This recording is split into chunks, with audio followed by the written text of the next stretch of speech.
undergirding the prospects by supporting businesses to attract investments and partner with foreign direct investment, and promoting Ghana as a premier destination for investments and for business, notwithstanding the challenges we've had. Ghana still remains strong.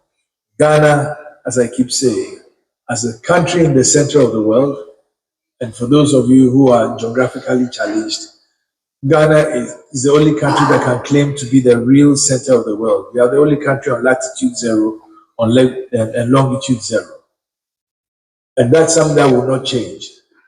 And I believe in our resilience and our search forward, our being the center of the world is very critical for us.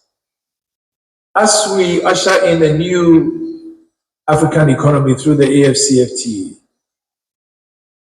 there are huge opportunities. There are huge opportunities that we can take advantage of. But those opportunities can only be actually manifested if there's a strong partnership between government and private sector. And if government policies are fashioned to ensure that our private sector remains strong, not just strong, but actually drives the African economy, I think Ghana is very well positioned to do that. We've already seen some Ghanaian companies export to some African countries. But this is the time when we should be looking at building billionaires. It sometimes breaks my heart to think that Ghana has been a major exporter of gold, almost close to 100 years, and the number one producer of gold on the African continent. But we haven't produced one billionaire out of our gold. Ghana is the second largest producer of cocoa in the world. We haven't produced one billionaire out of cocoa. Never mind what people think. I know we haven't.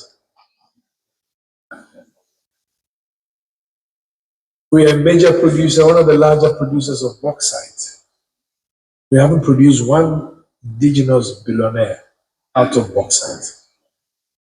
That just tells us that, notwithstanding all the positive things we say, we still have not yet achieved what we ought to achieve. And I did say 2 years ago, in one of our meetings with Ghana Club 100, that I was praying very hard that in the next then I said in the next 2 years, we'll see some emerging billionaires out of Ghana Club 100. And I don't know the books yet, but I haven't as yet seen. But I believe that we are well on track to let that happen. So GIPC will always lend a hand. We'll push government to support this agenda. If we don't do that, then we are not changing the African narrative. The African narrative is that this is the most resourced continent. Today, we have the youngest continent, which is a major consumer potential. We have the continent that holds 65% of the world's remaining arable land. So there's absolutely no reason why we shouldn't feed ourselves and feed the rest of the world. So our work is not done. And notwithstanding all the positives that we say, we still have a lot of work to do. I believe that at the GIPC, that is a core focus.